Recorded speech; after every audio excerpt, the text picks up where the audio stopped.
Hi everyone. My name is Are. I'm an Unreal Engine evangelist at Epic Games. I am joined by Karen DC, lead programmer at Housemark, and Chris Rock, lead gameplay programmer at Savage Game Studios. And what we're going to be doing today is that we are going to be doing an Unreal Engine challenge code review. I did this last year also. We can actually see the video on Game Job Fair's YouTube channel. Where we did it with lead from other companies, and it was so much fun, and I think people got a lot out of it, so we decided let's do it again. What we're trying to do with this is we're trying to demystify the code review process of an interview. So, like all of us here in the panel, we're leads. We get people that come and apply, and then we give them a code test, and then they come over and we give them a code review.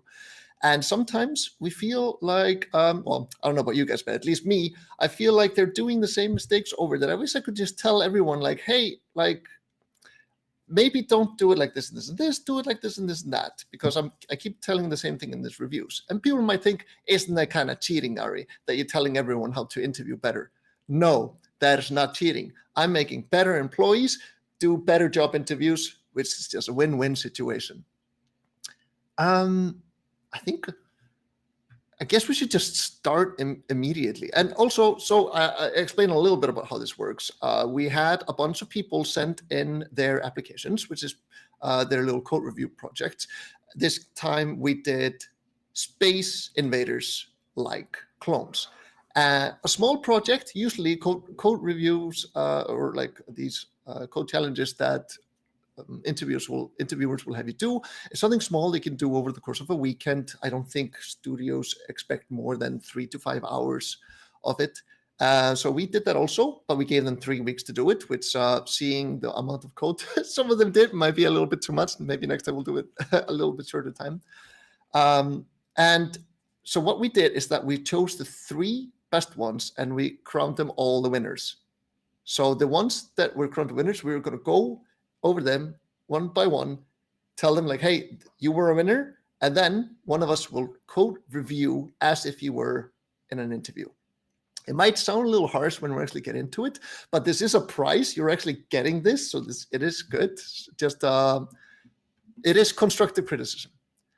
I'm gonna now start sharing my screen because I have the first winner here. Give me a second. So many clicks. Here's the panel. And we have the first winner who will be presented. Oops, that's not my presenter view. Embarrassing. The first winner is going to be presented by Karen DC. And a reminder, this is not first place. All 3 winners are first place, but this is the first winner that we are going to be reviewing. So, Karen, do you want to say who won? The winner was, could you show me the name? Tony Schmidt. Congratulations, Tony. Tony. Congrats. So you can see the game here, and I'm actually going to immediately intercept the screen so that I can play it live, because I'm brave like that. Oh, wow. So boot it up. And so first thing immediately that I like is that this has saving, has remembered my high score. Not that it's very impressive, but I'm just immediately going to call that out. And so have the game here. And this is one of the more creative submissions we got, because this person, rather than just making the usual Space Invaders, has actually designed it so that rather than shooting a bullet, you shoot a ball, and then you've got this like genre mashup of Space Invaders plus Brick Breaker. And the presentation is very simple. You're basically just dealing with like primitive shapes here. There's not even any assets in use, which is usually totally fine if you're applying for, a programmer role or something. We're not looking for you to be able to make beautiful assets. So this is actually, I think, a very clever way of making that side of it much easier for yourself, something you don't have to worry about. You can just have cubes and it's a feature. But yeah, so you can see the game here. I'm not very good at brick breakers at the best of times, let alone while narrating, so don't judge me too harshly. But you can see the game works. Even the enemy broke the bunkers when it got to them. I can just finish him, and then the next round starts. And this meets all of the specs we had written for how Space Invaders should work. And I think, which is very important, especially if you're going to do this idea of, hey, I know you want me to make Space Invaders, but I'm going to put my own spin on it. It's very important if you do that to make sure you are still hitting all of the spec points that were asked of you. And in this case, I checked very carefully, and it does. It has everything we said it had to have, so that is perfectly good. Um, One other thing that is very nice that this game has is a pause function. So a lot of the submissions didn't have this, and it's not a huge thing, but if you think about the fact that someone's going to be reviewing this, they're going to be taking notes, then just being able to pause and resume is something that's going to be very useful to them. And it's just a nice quality of life thing anyway. So I recommend having pause in your game. I think it's just a nice convenience. Certainly something I appreciated when I was reviewing these. Um, and the other thing I'll say is that you don't have to get this creative. Um, I didn't choose this as the winner just because it like did something different. I chose it mainly because it's just very clean, very well done, as I'll go through later. But it doesn't hurt. It can make your submission a bit more memorable if your interviewer is going to have to go through maybe several of these. They've asked a few people to do this test. Something a little creative helps. But again, you'll see the other two winners we picked are much closer to the standard Space Invaders you're expecting. So don't feel like this is something you have to do to get super clever with it. The main point is to show good code and so forth. So, in terms, first thing I'll get into, I guess, is bugs. So, for the most part, this game's never crashed on me. I've never seen any. I'm just going to get rid of this sharing thing. It's annoying me. It's never crashed on me, and I've not seen any like major gameplay bugs. There's only two minor bugs I've noticed. One might be visible on the stream, but might very well not be, is that every time the little enemies move, that there is sort of a flickering effect. It's almost hard to place what it is. It just looks wrong when they move, as if something's getting stretched wrongly. And so, since you probably can't see it very well, I have planned ahead because I have screenshots. So, here's one frame, and then the next frame, you see this like warping effect when they move, and then the next frame, they're in the right position. And the cause of this is motion blur. So Unreal has by default motion blur enabled because Unreal is pitching towards bigger and better things than Space Invaders. And there's quite a simple solution to that. I have the editor up here, and all you have to do is you can add a post process volume, just stick anywhere in your level. You can then, I'm just going to search for motion blur, and you can set the amount to 0. And then there is a setting as well, just to make this apply to the whole level, regardless of bounds. And you're not really going to be able to see it probably, but that bug is now fixed, and the movement is nice and smooth each time they move. So it's a minor bug, probably not something I would ding you very harshly for, but something to be aware of if you're working with a bigger engine to do a smaller project, that you might have these little things you need to tweak or turn on and off. And the other bug that I hit is also slightly subtle, is that when you die the first time, the whole game world actually shifts slightly. And so I have two more screenshots to show that. So this is what it looks nope, that's the wrong ones. Yeah, this is a screenshot when you're on your first life, and then when you die, you can see the whole world just shifts down slightly.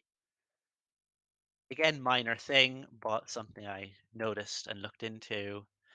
So I did a little debugging on this myself and found that when the paddle is first spawned, the paddle is actually spawned at an offset of about -60 in the z-axis, and then when it's respawned, it's spawned at 0 like it should be. And because the camera is attached to the paddle, that means the camera moves, so you get this effect of looking like the whole world is shifted slightly. And the reason I'm not going to be too harsh on this bug is because I actually couldn't fix it either in the maybe 20 minutes that I looked into it. I was able to figure out what was causing it, but um, I tried like setting a data breakpoint to see like when is the position getting set to this -60 offset, and it was somewhere in Unreal Code that I didn't have symbols for to reverse engineer. So I tried a couple of little hacks of resetting the paddle right away and stuff that didn't help. So It's quite the dedication. I love it that, like, I you have us, uh-huh, leads going over and we see something and we're like, I have to figure out what this is. I did the same. And uh-huh. I even downloaded the Unreal Engine source code for 5.1 just so I could step into the engine code. Uh-huh. Yeah, I didn't quite have that level of time, but it was mainly that I thought it was going to be something simple, and then I could come here and say, "Hey, you can fix it in this simple way." But then it wasn't, and it was, sometimes that happens too. You think you know something, and then you look and you're like, "Oh, actually, this was a legitimately non-obvious bug." So, uh, yeah, again, not going to ding too harshly for that if I couldn't obviously solve either. Like, we're not expecting our applicants to spend loads of time chasing down something minor like that. What I would say is if Tony noticed this, what he could do is he could actually mention it in his submission, which leads on to something I think is very important is be as transparent as possible with your submission. Don't ever like try to hide things and hope that no one's going to see them because that's if we do see them, and it's likely we will because we're looking closely, then we're left to guess, okay, did the person not notice that this was a bug? Did they notice and not be able to fix it? Or so forth. So it would actually be better for me if they say, hey, I know this thing is broken and I know this thing sometimes does this. And then I know in my head, okay, they have the awareness, they have the observation to know that this isn't great. And I can usually, forgive that there's a time limit. They're working, they only have a few hours to work on this. They're not going to necessarily produce a perfectly polished thing. Um, so if you look on the GitHub, um, leading on from the same point, one thing I like about this submission is that it has filled out the README for the project and describes this is my project. It's done. It's this. Here are the features it has, and here's how to play and some credits. And this is good, but I want to stress that you should double down on this and share and think about me as a reviewer who's going to have to potentially review 5, 6. In this case, we actually had 10 submissions that we had to review.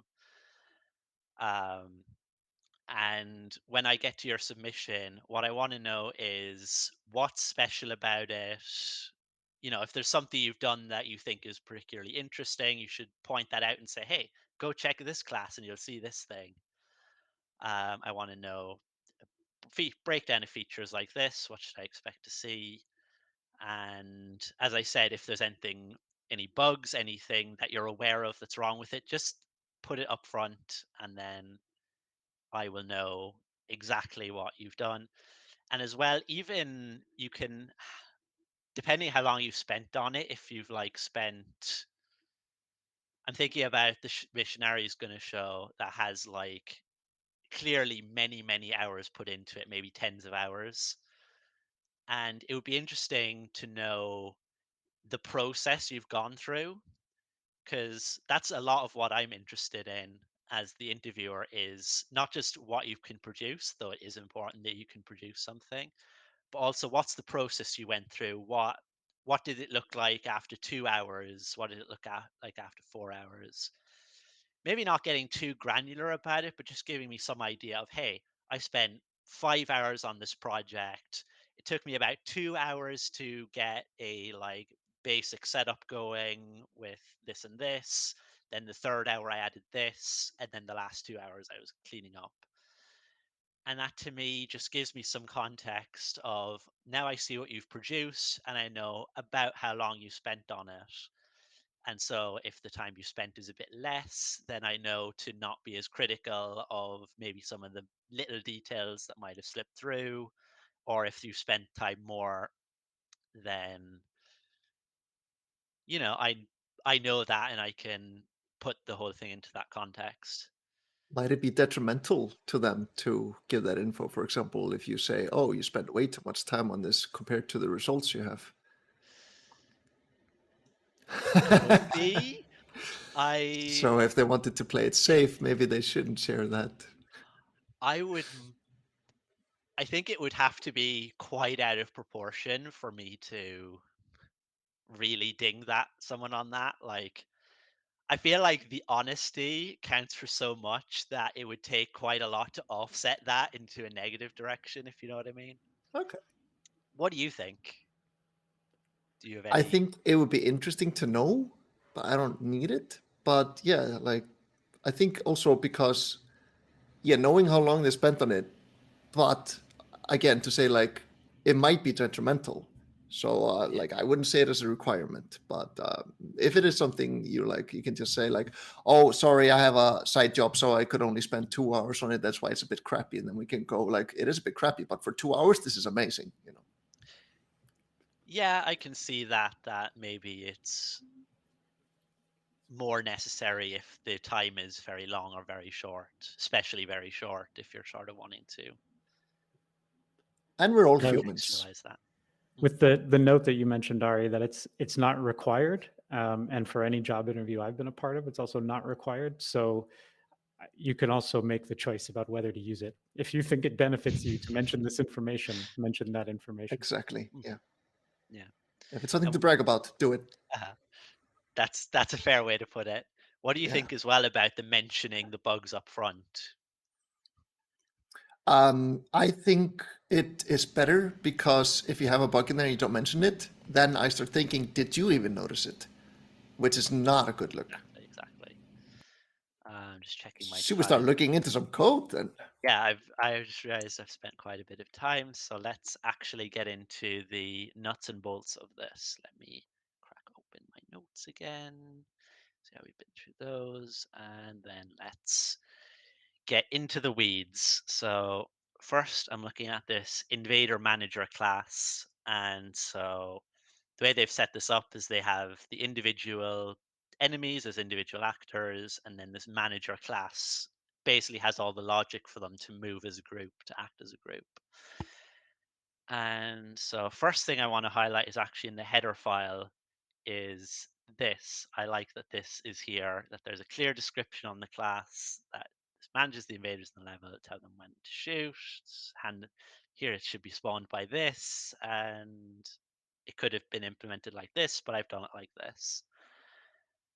And similarly, you scroll through and there are plenty of comments, maybe even slightly more than you need, but especially in a assignment, I think these are really useful to have.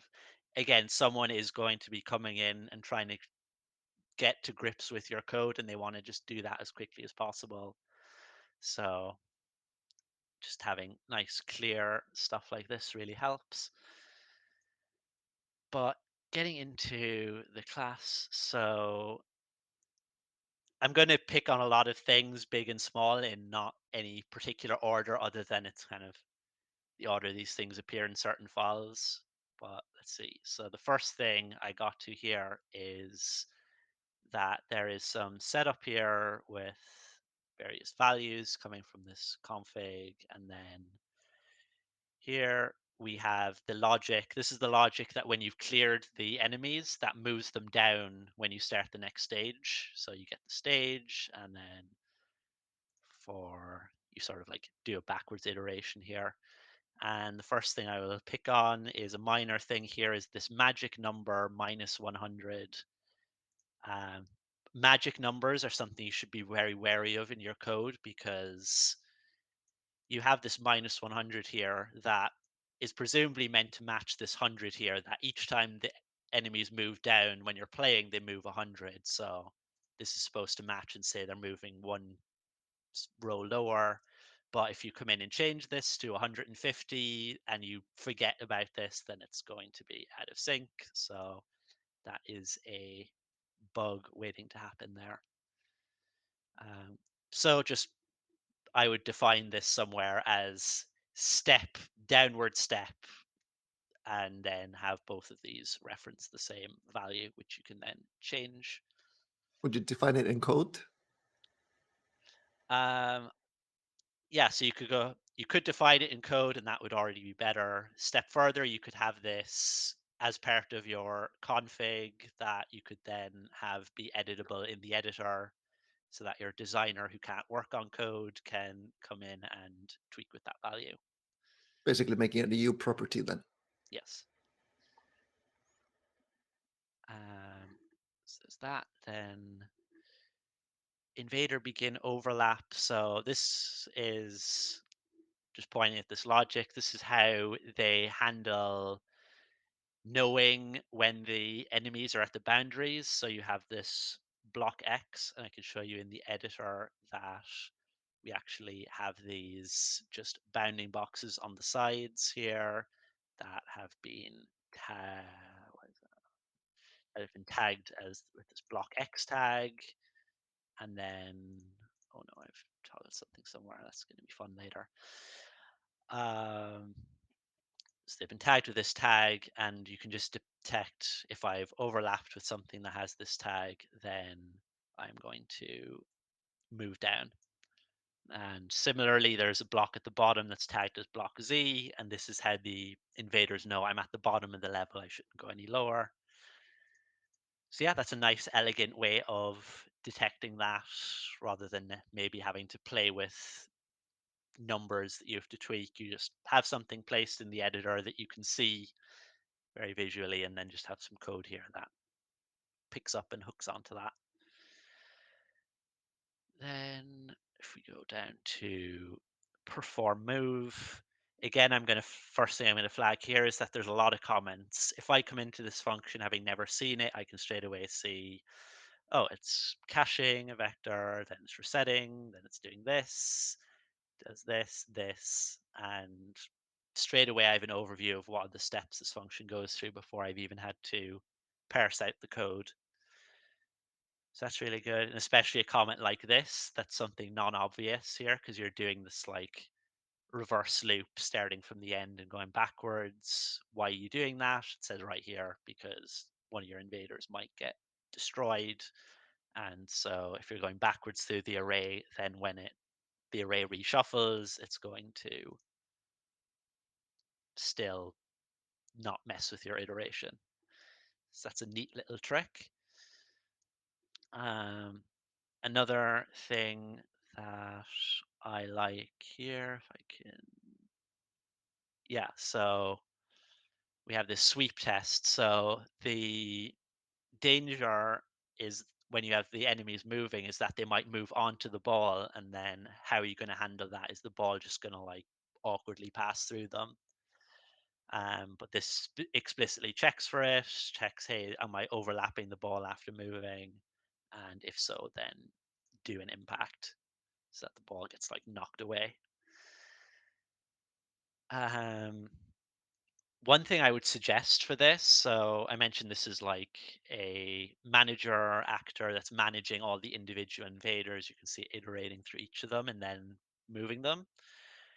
A simpler way to do this in Unreal is actually to use actor attachments. So you could have just a group actor, which could literally just be this because it's already an actor.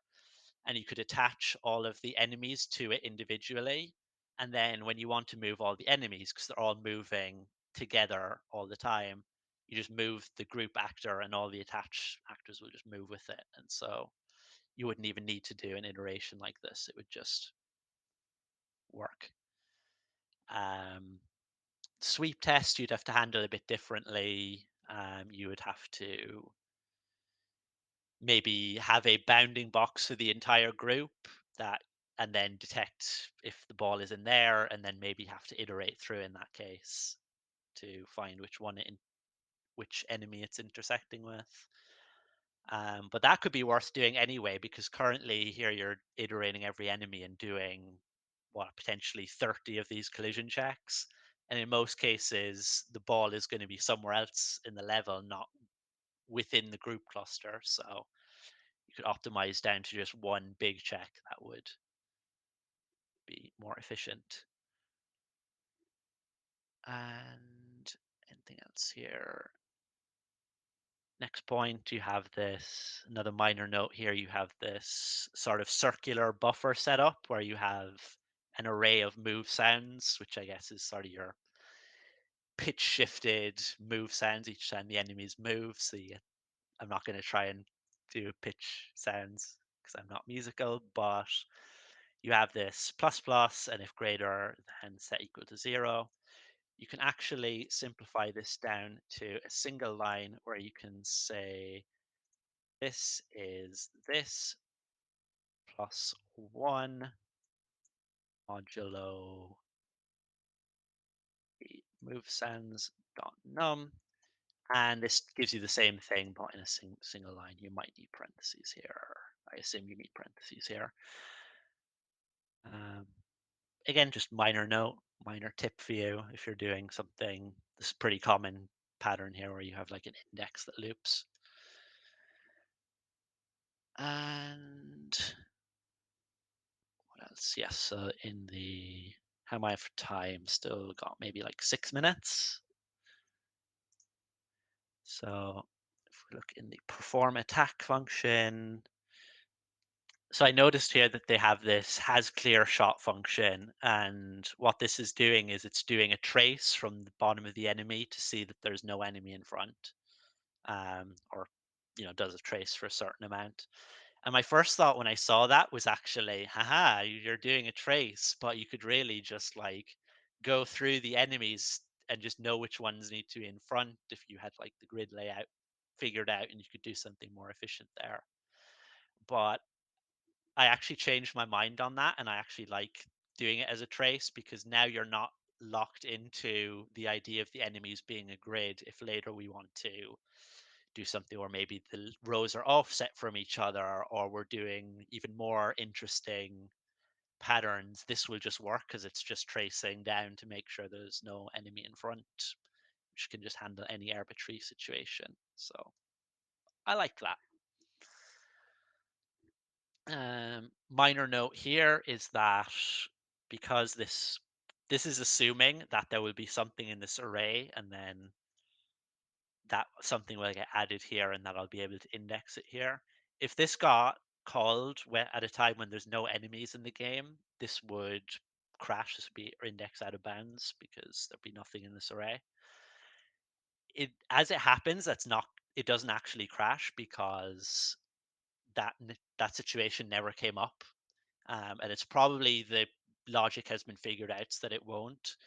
But I would still have some kind of guard here, even if it like throws a clear error, because something could get refactored later, and you would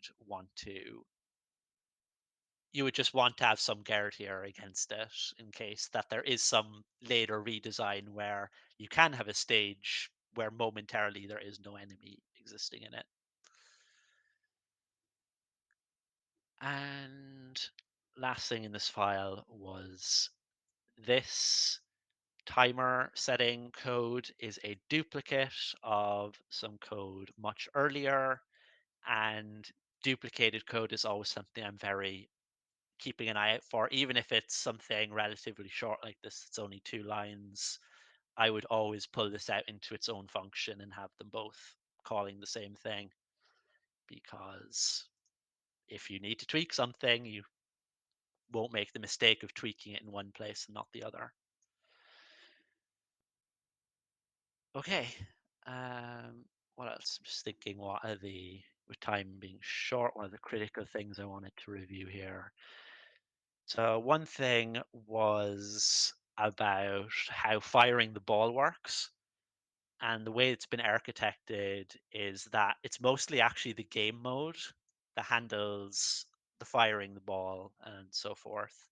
And has the is ball ready, which is going to check if you've already got a ball going, and has the ball class and all of that.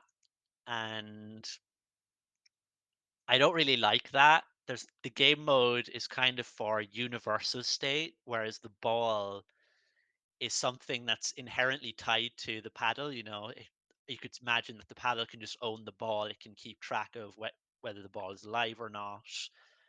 You could have the ball tied to the paddle, and maybe you'll have different paddles that have different balls. So I really didn't see any value here to having the game mode be in charge of this. Um, and I would actually go a step further and say that the ball shooting could have been a component. That's maybe one of the critiques I would have of this project as a whole, is I don't think there were any custom components. Maybe I'm mistaken, but I don't believe there were. And yeah, component system is a very powerful thing we have in Unreal. It's a very good way of organizing different pieces of functionality, and I think this would have been an ideal case to make use of one, would be for all this ball firing logic. Karen, I just noticed Yes. that I thought we had 2 hours because it says so in the schedule, but the timing says only 1.5 hours. So Oh. we have less Uh, time than I thought. So we should okay. maybe I wrap will. up yours now over the next minute or so. Yes. And Let then I think me we should have see. Chris do next because Chris, you know how long you're going to be, and then I can take the rest of the time. Yes. Okay. Give me 1 sec to see. Was there anything else critical here that I super wanted to call out? Um, the last thing I guess I'll just quickly get into is maybe two things we'll say. One, just quickly, is that the paddle actually contains this input config, which is like a data asset. So this is set on the paddle, but then the only place this is ever used is by the controller, which is doing a lot of binding, setting up inputs, removing inputs. And so the controller has cached the paddle and is referencing the paddle a bunch of times to get input config.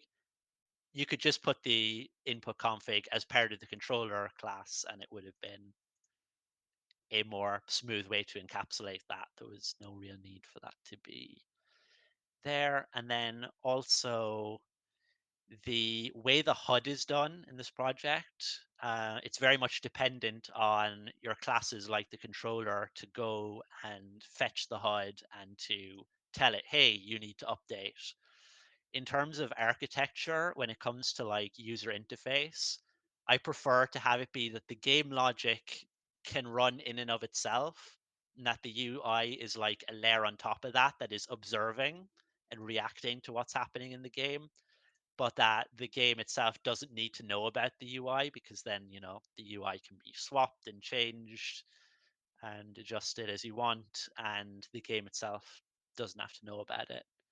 Um, in general, sorry, just quickly, last point is, in general with code, it's good to think about what knows about what.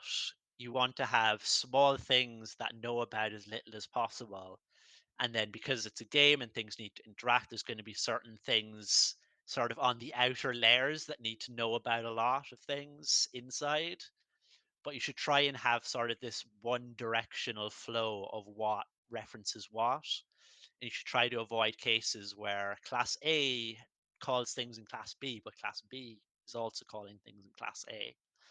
And it tends to get you cleaner, nicer code that's more reusable because your inner classes are less dependent on things, easier to reuse in other places and to refactor and so forth. And that's where I'll leave it. Great. Then I'll take over the sharing. Okay. Next winner is going to be presented by Chris Rock. Like this. That's right. And the next winner is Nami Niziri. I hope I'm pronouncing your name correctly. This game I thought was really cool. I liked particularly that zoom in intro that you put in there. Those kinds of touches sometimes get left out of the quick prototypes that we make for deadlines like this or for a job interview also. And I thought that type of thing, just the whole feel of it, you were clearly paying attention to the UI. You included some of the nice conveniences like Kieran was referring to before, like pause menus. And you just put in basic stuff like a color scheme and a dramatic intro. And you didn't go overboard with the amount of time that you spent on it, I would guess. It still looks like it was pretty quick. But what that would tell me in a job interview is you have some eye for quality that goes beyond technical programming skills too. And even if you're playing a purely technical role, it's really good to know that while you're doing that, you're going to be able to notice problems that we might be putting into our game and say like, hey, like, do we want to fix this UX, or do I need to be prepared to put in a feature like this or something like that? So you don't need to be the master of that aesthetic craft, but just showing you have a little eye for that actually is pretty cool. I'll go ahead and switch over to my slides now, Ari. Yeah, we love people who can do more than just the tasks that are given to them, that have that eye for the little flourishes. Okay, so yeah, I just took a few screens just to make sure, since the video is pretty fast, that we could see all the different screens that you put into the game there that are kind of convenient to have. The UX details, like having a pause button, having a quit button, are really small things that do just make your demo feel a lot better. So I would suggest thinking about that stuff ahead of time before you get to work, planning to make them, because the small amount of thought you need to plan to get those into your game is going to help you avoid the situation where you maybe realize, oh, actually, because I didn't plan on it, it's kind of inconvenient for me to get this stuff in now. So, okay, whatever, it's just a demo. I'll just knock it out, right? And then it's just kind of one more thing that makes your demo look a little more rough. But Nami Naziri, I just want to congratulate you for seeing that stuff, and that's definitely part of the reason that I decided to review yours. So that said, while I'm on this slide, before diving into code, I would add that overall, was nothing in your code that stood out to me as, let's say, problematic. There was nothing that I considered to be a red flag where I thought, oh, if I found this in someone's submission before a job interview, then I would really question their competence or something like that. But the way that we would typically approach reviewing code for a job interview anyway is not really expecting that we're going to find anything like that. Really, we're interested in hearing what you have to say about your code and just your reasoning behind it. So frankly, no matter what choices you made, we're going to find some way to criticize it, basically, just to poke you a little bit and say, like, why didn't you do it a different way? Even though we might think the way you did it is perfectly fine, right? Yeah. So that's true in this case. Did you want to add something, Kieran? Yeah, just reiterating, that an important thing we look out for the interview is how you react to critique, and so make sure that you are handling critique well, and that if someone suggests, hey, you could have done it another way, that you consider it, and if you disagree, you can disagree, but that you're doing that respectfully. and that you're not getting defensive. Absolutely. And even on a purely technical level, I think it's nice to hear someone see both sides of an argument. And so if you made maybe the choice that is clearly the right choice, there's a chance that we're going to propose a worse choice and say, why didn't you do that one? And then we would just like to hear you recognize the strengths of weaknesses of both sides and then just tell us why you prefer one over the other. And that's pretty much it. It doesn't mean we're saying you did it in a bad way. And in that vein, a lot of what I wanted to focus on now was that there were a lot of cases that I ran into in the code where, say, what was written in C++ for a given feature of the game was pretty lightweight. And so I saw this kind of repeating pattern where I would kind of ask myself, like, would there be an advantage to putting this in a blueprint instead? There are some obvious like pros and cons to that. Often we're talking about whether blueprint is going to cost us performance. In this case, I didn't typically think that was going to be an issue. Some of the benefits are in blueprints, you're going to expose your work to the rest of your team who might not be capable of digging into the code. And I think this goes back to that theme of kind of the more human side of the programmer rather than the purely technical skills. We really like to hear that you're capable of being considerate of your team. And even if we got a submission that seemed a little blueprint heavy, all that would mean is we would shift, instead of me asking you, why didn't you use more blueprints? I would be asking you, why didn't you use more code? And I would appreciate it if your response to that was, well, I thought that this use of blueprints didn't come with a cost because of A, B, and C, and it comes with the benefits of exposing my work to my team in a way that might benefit them and empower them. So that said, I'm going to be pulling in the other direction right now. And the one place where I kind of saw that represented the most was there was a pretty heavy use of create default subobject. And what that means essentially is that your components are very tightly coupled to the custom actors that you're creating, which again, for a quick prototype that you're writing up, nobody cares.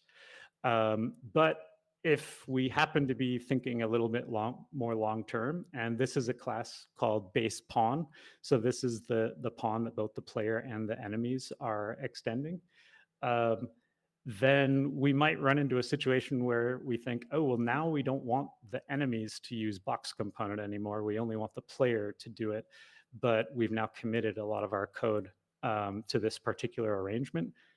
That might be something you want to think about. What I've found was that there were actually very few references to any of these components in the code. And as you can see in the constructor here, a couple of them are being used immediately just to add handlers to a couple of events. So those are the types of things that we can put into blueprints without much cost, right? Because it's not anything happening on tick or anything like that. It's just every now and then we're going to take point damage, and every now and then the health is going to reach 0.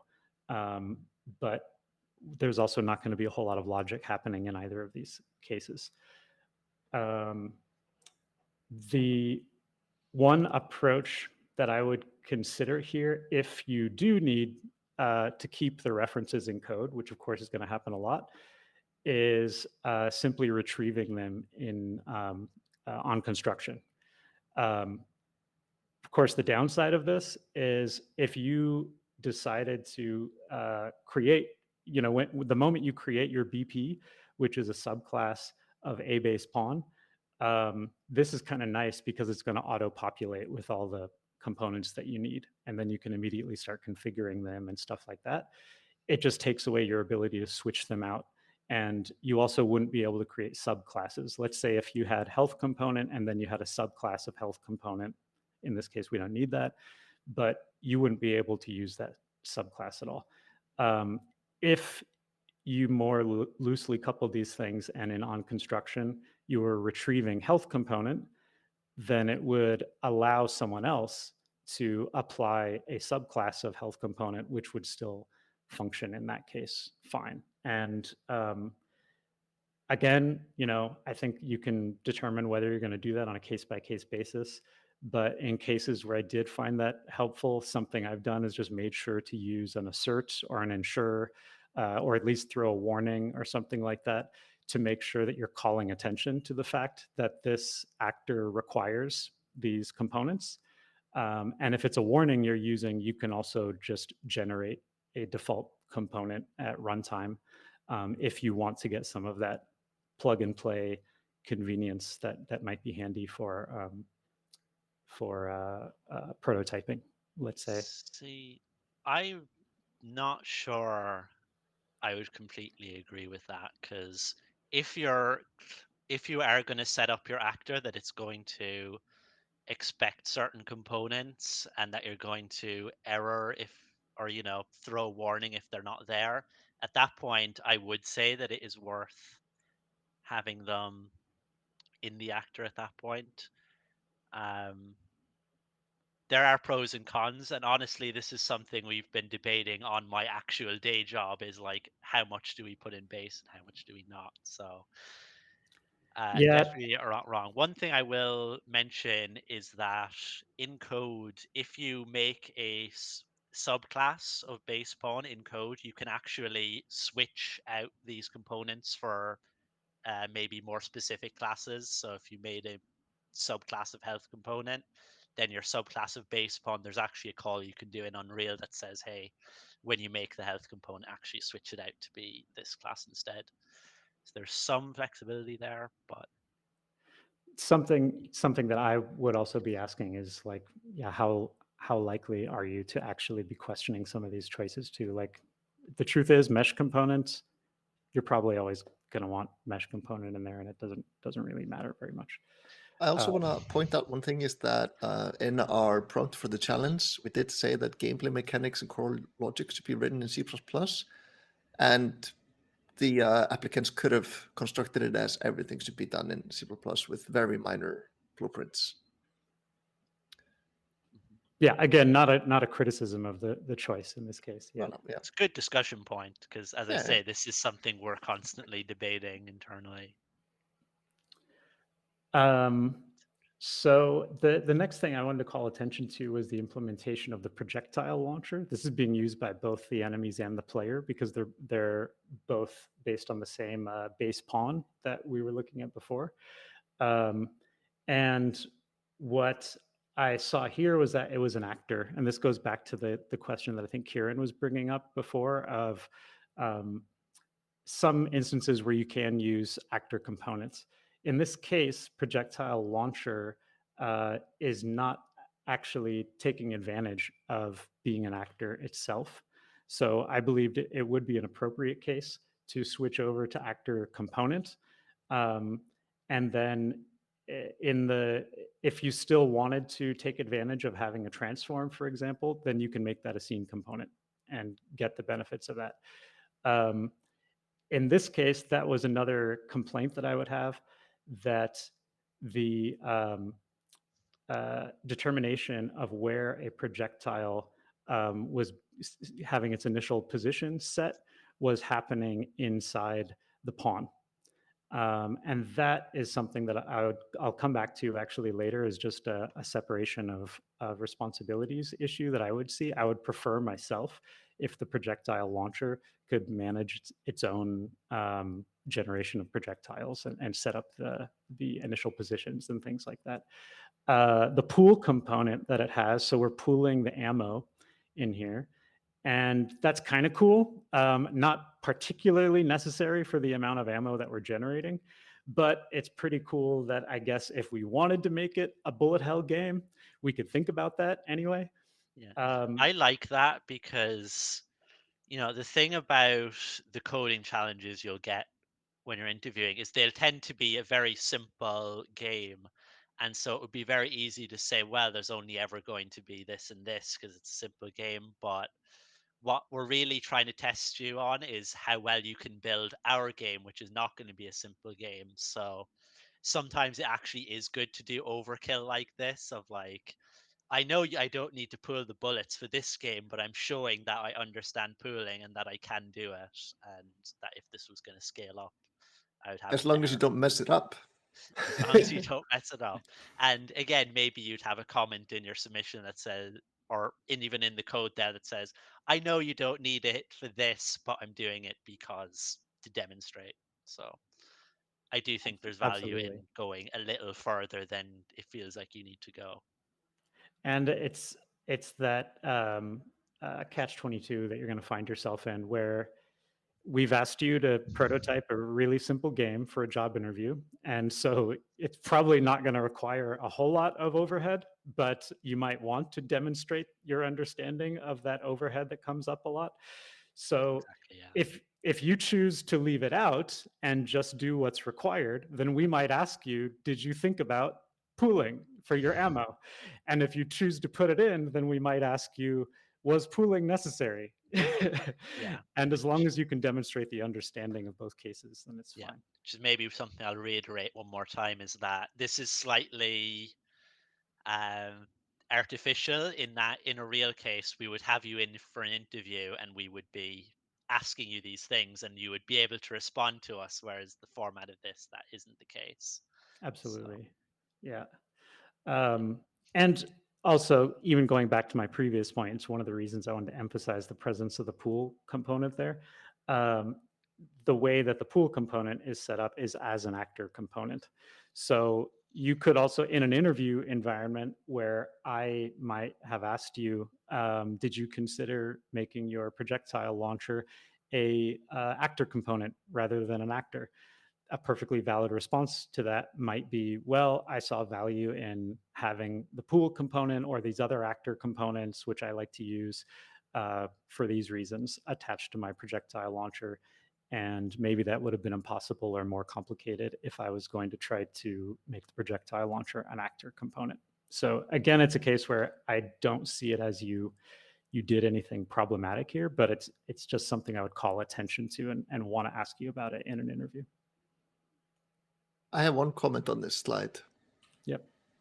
That last if sentence, what do you guys think of that? are you getting at the lack of chain brackets? Maybe. Because that's what I Or, noticed. yeah, well, that is of course one. So when you're writing if sentences, it is usually good practice to put the curly brackets in there, because if someone adds another line, it's just easy to make a mistake. This is not a grave thing though. What is my pet peeve is checking for like if something when you don't really have a case if the alternative happens. For example, in this case, you're spawning an actor and then you check, well, did the actor just spawn? Is that okay? Because your code says that's okay. Your code is saying we might not have gotten everything, and that's okay. Shouldn't the developer know of this? So I would either, me personally, I would make the code really clear, but just not using that if at all. I would just write projectile launchers attached to actor immediately, because you already check there at the beginning if projectile launcher class. So we know we have a class. And the second thing is, like if it crashes, if something does go wrong, we'll see it immediately. We'll see which object, we see what was provided and anything.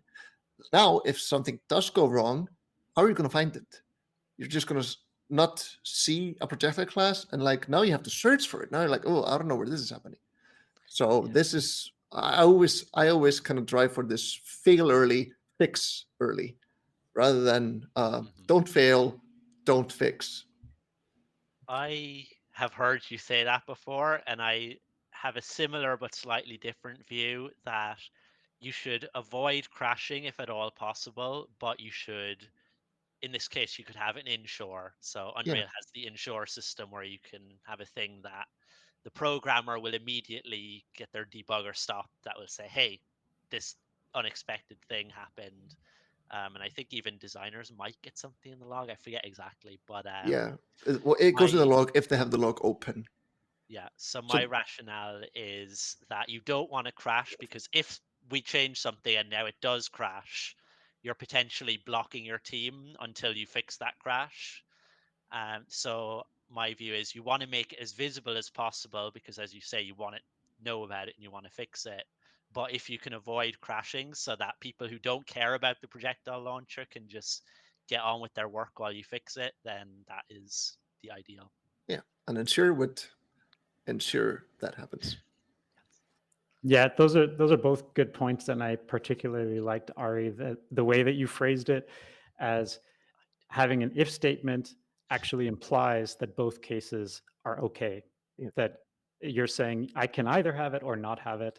It would also, to your point about maybe just refusing or removing the if statement altogether and just assuming that it's there. Um, that's going to depend on what my expectations of spawn actor in this case.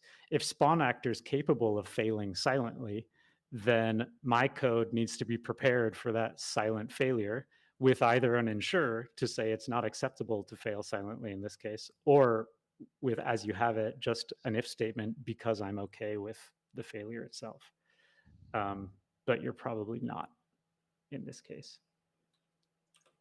Is there anything else that we wanted to comment on here? Or No, let's not spend too much time on it. Let's keep going. Yeah. So yeah, I refer to the separation of responsibilities a little bit here. And the case that I was mentioning before was how the ammo was being created, that its initial position was being set by the pawn rather than by the projectile launcher itself. You can see that happening here. So this launch function is in the projectile launcher, and one of our inputs is the location. So this is a case where since the projectile launcher is an actor, then at least for the way the game is currently configured, we could simply assume that the actor's position is where we want the ammo to come from. If it were an actor component or a scene component with its own transform, we could make that same assumption here too. The rotation also, we could similarly say, well, maybe we want the projectile to have the same orientation as the projectile launcher, which is often going to be the case. Another thing that, yeah, I'm picking on you a little bit. I'm not considering this a mortal sin in any way, but after we create the projectile, then we reach inside it and grab the projectile movement component. The code in the projectile in projectile base actor is actually guaranteeing that there's a projectile movement component here. So retrieving that is a pretty safe bet, and you're playing it safe as well with your if statement here, though that brings us into the silent failure possibility that we just talked about. But if I were going to be a stickler about extensibility and so on, I would still just think, well, why do we have to assume that the projectile is going to rely on a projectile movement component? And if we didn't want to make that assumption, can we set the velocity without that? And for one thing, movement component itself, the base class, also has the velocity property. So you can do essentially the exact same thing, but with a little more flexibility. And another thing is you could just change how the projectile works itself so that internally it might be capable of determining its own velocity, or maybe even being configured with its own velocity or referring to a configuration. When I say that, I mean speed, actually, but it can derive its velocity based on the speed and its orientation, just like you're doing in this function. So my advice here would be just to distinctly separate the responsibilities of generating projectiles into the projectile launcher, and then configuring, if possible, may not always be possible, but if possible, have the projectile configure itself. So also the projectile launcher does not have to make as many assumptions about the projectile. After all of the kind of changes that we were just discussing, one second, I just wanted to bring up some of my notes. If we integrated a lot of that, I was mentioning some of the handlers that were in base pawn and so on. Um, we actually wouldn't require that much code in there, except for the fact that, like Ari was saying, we just ask you to put some code in there. But as far as delivering this game, there's not a lot of code that's necessary. But one thing that we would still have is the input binding left in the pawn. And myself, I would find that pretty cool, that we could limit the code as much as possible and end up with a really simple base pawn class, which is probably going to give it a longer lifespan. In this case, the input binding is in player base pawn. And that works for us because it's a simple game. It's the only case where we actually need to take advantage of the input system in any way. But what it does mean is the enemies are not using any kind of, they're not relying on input in any way. And that means if we ever wanted to take advantage of the sophistication we might get from having an AI controller, we couldn't do that right now. Again, given the scale of the demo, that's not something we're going to be too concerned about. But it's something that comes to my mind sometimes because I see benefits in being able to make a set of pawns that are agnostic is the word I want to say, agnostic to their controller. And that way I can switch out the controllers to actually see them behave differently in different places. And it means, say, if I want to just prototype a new behavior for one of my enemies, it doesn't mean that I have to replace the entire enemy. All I have to do is write a new controller or configure the controller a little bit differently. Did you want to add anything to that, Kieran? Looked like it. No, that's good. Okay. Yeah. Pawns and controllers exist for a reason in Unreal. And Yeah.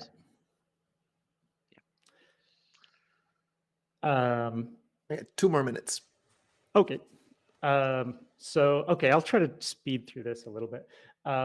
So yeah, we also had these, here are some more of the controller references. Since there's not a lot of time, I'll skip through those. But you can probably imagine in these handlers, it would be pretty easy to avoid referencing the controller.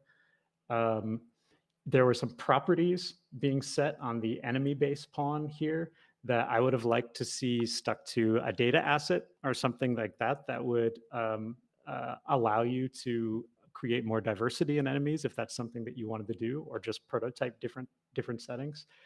And then there was, again, a magic number, which we referred to before.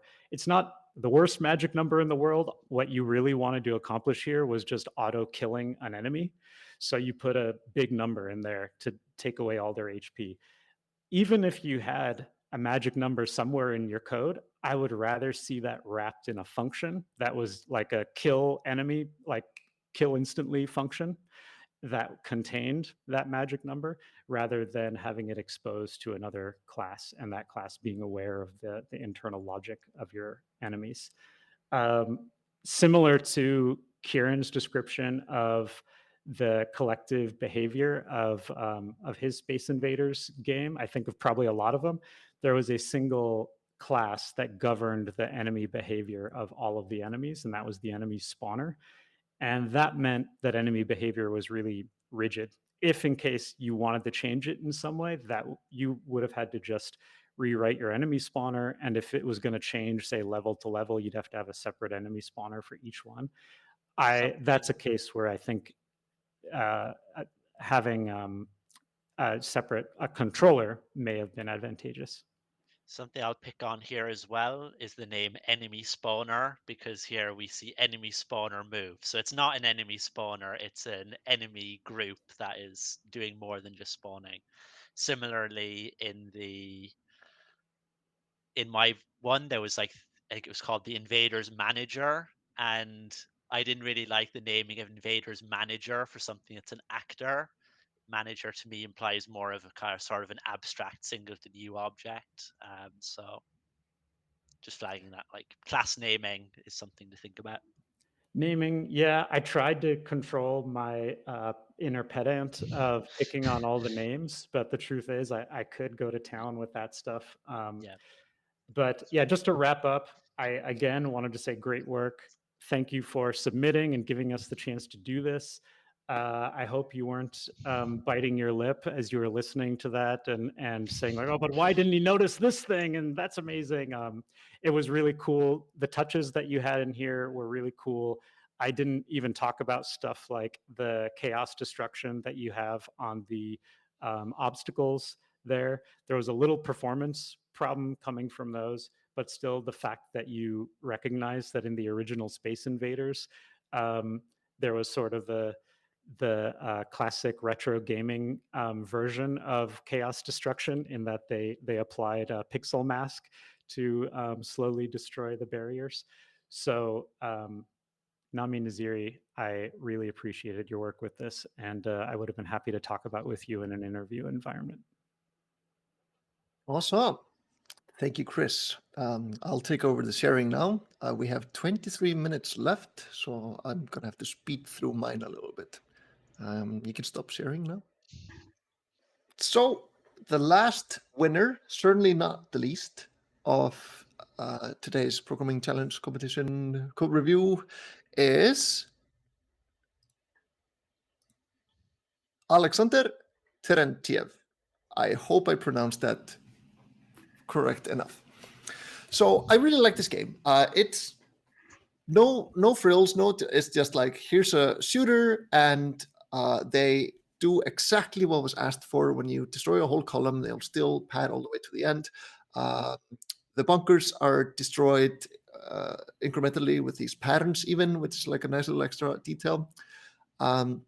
Even like little effects, like when, for example, the enemies hit you, the screen shakes a little bit. I like that touch. And you, what else? Yeah, the enemies will start clearing the bunker when they touch it. And you might have even noticed that there's a little loading screen at the beginning, and it's an actual loading screen. So let me now just go into the editor. So if I try opening this up, you can see here, yes, it does have a loading screen. And then you can start. And then you play. Interestingly enough, though, it's a very tiny game. So I was wondering, like, the loading screen takes quite a while. It's like around 4 or 5 seconds. So I actually opened Unreal Insights to see, like, is it loading assets the entire time? And no, the asset loading is almost instantaneous. So the loading manager is being kept alive artificially. I actually wanted to see where it's being unloaded, and I couldn't find it. So I added a debug break into the native destruct of the splash widget, and I actually found it. So it's here in open level blueprint. So here we can actually see a bit of blueprint things. And you can see here it adds it to the viewport. And then when it is actually done loading, it will add an artificial 4-second delay to it. So lots of thoughts about this one. One is, of course, I'm guessing because the loading was so fast, no one would have noticed there was a loading screen. So for a, if you are submitting this for a code competition, of course, you want us to notice the loading screen. So I understand why you did it. However, if anyone were to make a shipping game like this, I would be like, I would much rather just not have the loading screen, because I am a big non-loading screen fanatic. Like, we managed to ship Returnal without a AAA game without a single loading screen. But it also does show that you know how to do asynchronous loading stuff. So I'll forgive you in this case, but don't ever let me see this in shipping code for an actual project. Also, this actually introduces a bug. The game will be running in the background. So I can press play and I can start pressing space now and move around. And when the game starts, I've already defeated 2 enemies and shot a few bunkers. So, I caught a bug. But I do like the loading screen, and the code that does the loading is like correct, except that little artificial delay. What else? Actually, one thing that I want to point out is that I also noticed, I didn't just notice this kind of soft bug, I did also notice a crash. I didn't see any mention that you were aware of this crash, but I'm gonna show you how to reproduce it anyways. I'm going to start by opening the console, and I'm going to write gt for garbage collector dot collect garbage every frame equals 1. That might give you a hint to what's wrong. And now, if I start playing the game, it's a bit slow, so I'm going to speed it up a little bit. Slow-mo, let's just say 5 times the speed. And let's hope they hit me. Yes, once, twice.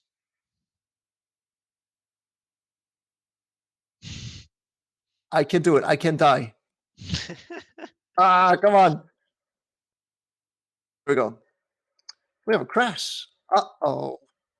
Not good. So this, if I hadn't had done the garbage collector collect garbage every frame, this might have taken up to a minute because the garbage collector only runs once a minute. And then if you check the stack, you notice that we're getting a pure call handler exception. So if I just force through this, we'll get a pure virtual function being called while application was running, and then we'll get an actual crash. So pure virtual function being called. So I'm guessing you two other leads might already guessed what's wrong, right? One look at the call stack, yeah. So do you want to like explain it more, or should I just go straight into it? Well, actually, we don't have much time, so I'll just start explaining it right away. This is a very weird error. What does pure call, like, what does it mean? This is a very weird error, isn't it? Why is perform attack crashing like this? Last chance to answer if you want to sound smart. Otherwise, I'll take that. I'll take that plate. Well, it's coming from the timer manager I see, so I assume there's a timer that was set and never stopped when the game ended. Correct. But the thing is, wouldn't it just, why is it a pure virtual crash? Why isn't it just like a null reference error? That part I can't say off the top of my head. Oh, I'll tell you why. This is something you have to get burned multiple times before you start realizing it. Enemy is not null. It is something worse than null. What is worse than null in a property? A memory address that's just not Garbage. pointing to nothing. Yes, garbage memory. You can see it easily, but if you look at the name, it is just completely random UTF characters. So what's happened here is that enemy is pointing to something in memory that isn't a U object. This is something completely different. It might be a texture or something. How does that happen? This happens if the Unreal Garbage Collector runs and it clears the property from you. So let's see what's happening here. Enemy here is being get from enemy stack tuple, which is gotten from the enemy stacks copy, which is gotten from enemy stacks. Let's look at the enemy stacks. It's a T map of F enemy stack. If we go into enemy stack, oops, I accidentally deleted a character. Let me undo that. Here you can see what's wrong. Here you can see what's wrong. There is no U property, but this is a U object pointer. So what is happening is that the garbage collector cleared it, but did not let this pointer know.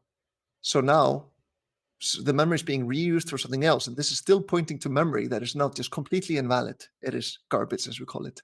So how do you fix that? Easy. You just add U property. And then you also do it in enemy stacks here also, because it's a chain. U pro. I have my mic in front of me, so I have to write around it. That's it. That would have fixed it. But the thing is, it still would have crashed, but now you would have gotten a much more clearer error. You would have gotten enemy is null, but you wouldn't have gotten some weird virtual function thing. So the second thing that is like why this is happening is indeed the timer that we have here, a perform attack that is being called. And after the game has finished, all the enemies are removed, but the scheduled attack is still happening. And that is because this class was never told to stop attacking. So we have this crash. Okay.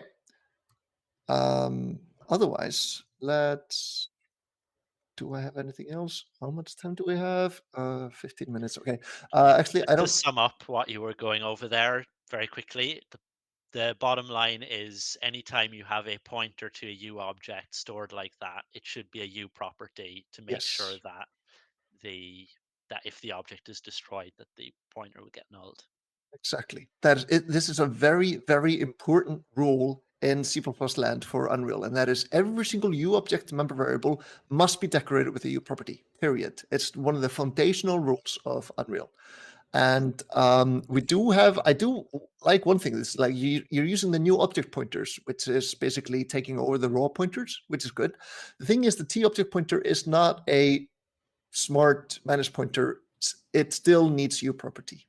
So yeah. Now I'm gonna show you the code. This is the code for the project, and this is quite a lot of code. And notice also you're using gameplay ability system. You can see here. Uh, this is quite good that you're using the gameplay ability system or GAS because it's quite an advanced system. You need to know how to use it. And if you are applying anywhere, it's a really nice, basically brag to have like, hey, I know GAS. For such a small project, I would say I would never use GAS. It adds complexity. It takes longer to develop, and it adds kind of like this interfaces everywhere. Like now, instead of just calling move a function that you can easily step through, it goes out of the code into asset land to get the tag, and then back into code, and it gets quite a bit harder to debug. So I would not recommend using GAS for a small project like this, but because it's a coding exercise or like a code project that for interviewing, I understand the flex for sure. But again, Also, it's something sorry, you yeah, could mention in your submission description of, I've used this. I know it's not appropriate for a project this small. I just wanted to demonstrate. that's a very important point. Yes, you need to be aware of that. One thing also is that this game code is 13 modules. 13 modules is a lot, especially for a tiny, tiny, tiny little game that is just supposed to be Space Invaders. However, it is really, really good that you know how to make modules. That is also something that takes you from an Unreal newbie to at least an intermediate and above. It's like being able to create and connect modules and understand how they work. This is a bit over the top, I would say. A lot of these are very tiny, like score, and also levels and enemies are their own modules. Like, are they really loosely coupled enough that you could just move that one module to a plugin and it would just work on its own? Because like enemy grid, like these are only for this one specific game. In that case, like what are you getting out of making it a module? When you do put things into too many modules, then you stop getting the benefit of something that's called the Unity build. And that's when Unreal puts many code files in the same module together to make compilation faster. Of course, if a module doesn't change, doesn't need to be compiled, it's also fast. So it's a give and take. In this case, though, I would say the overhead of each module is not worth it. So this is a bit too much. But again, to say, good that you know modules, and impressive that you've been able to split it up this much. But if they do depend on each other a lot, then you're not really getting the benefit of the modules. Speaking of enemies, I want to show here, like, I think the way you're using constructors is just perfect. You are, using it to set up the sub-object, you're setting some initial properties and setting up components and nothing else. That is important because it's a very, like here you can see in begin play, you're setting the overlap. And this is a very common thing I see people do wrong is that they start adding events in the constructor. You should never do that, never. Constructor is only for describing the project and its component and the sub-object, and that's it, and its default properties. And then begin play, then you start doing events. This is really good, like A+. +1 to that. And just Yes. to add to that, the constructor is called even when the game is starting up and it's loading the class for the first time. The constructor is used to build like the template backend sample object, If you open the asset in the editor, the constructor will be run to make the little preview you can see in the preview window. So just bear in mind the object can be constructed completely outside of any context of a world or any context of the game. Exactly. That's also another reason why you don't want to load anything like assets in here, because they do get created, the CDOs, the class default objects, at the beginning of when you run your game for C++ classes, and they will stay in memory until the game is closed. So don't do that. So this is good. Just one thing is, like, when we set this code challenge, it was supposed to be small on purpose.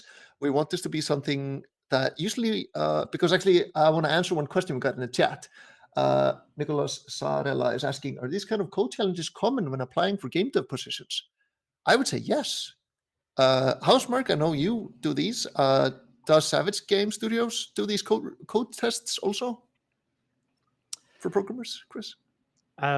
Yeah, we've actually considered changing our approach, because our typical test is actually a little more low-level C++ oriented. That we would ask people to write an example of vector, essentially.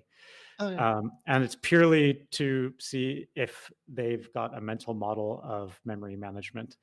And then besides that, we'll have a more feature-oriented test where we want them to document a particular feature.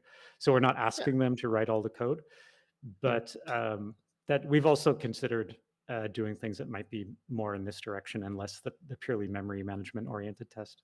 Yeah, but having said that, these are supposed to be small, because they're not supposed to take a lot of time for you, because like it would be really rude of you for you to even to be able to apply. We need to give you a big project. So that's why I was like, what's the smallest project I can think of? Space Invaders. Also, it's supposed to be easy and convenient for the lead to review. And having so this project actually had about an average 4 times more code than all the other submissions, which is a bit too much. And also take into account that you did have a crashing bug. So you have 4 times the amount of code, which probably took a few more times, also more time to make the project. And it does the same thing that all the other projects do, but it has a crash in it. So not more code is not better. It just means that I have more chance to find things that are wrong with it. Yeah, if I can jump in, like, these challenges are common, and what we want is just to prove in the most efficient way possible that you know how to code, to demonstrate your skills. So you don't necessarily need to write a lot. You just want to write this small thing that will demonstrate that, hey, I know how to code, I know how to put a game together, I can think about architecture, and it gives something for us to bounce off of in the interview.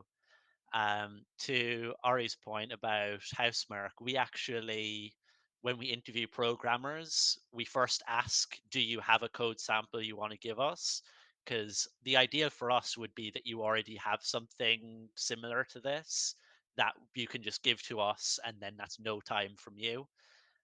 But in practice, a lot of the time with working professionals, you've done all your work at work, it's all NDA'd. So this exists as like well, here's a challenge you can do that is, about the size of what we're looking for, and you can do it in a weekend.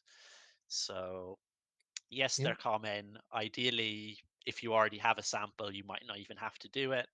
Yeah, just a bit more context there for you. Yeah, that's great. Okay, I only have 5 minutes left, so I'm going to probably speed run through it a little bit. The folder structure is everywhere quite correct, except, let me see, where's here? No, wait, here. Enemies is a module. It has a subfolder called abilities, and in abilities folder, we have private and public. And then we also have private and public here.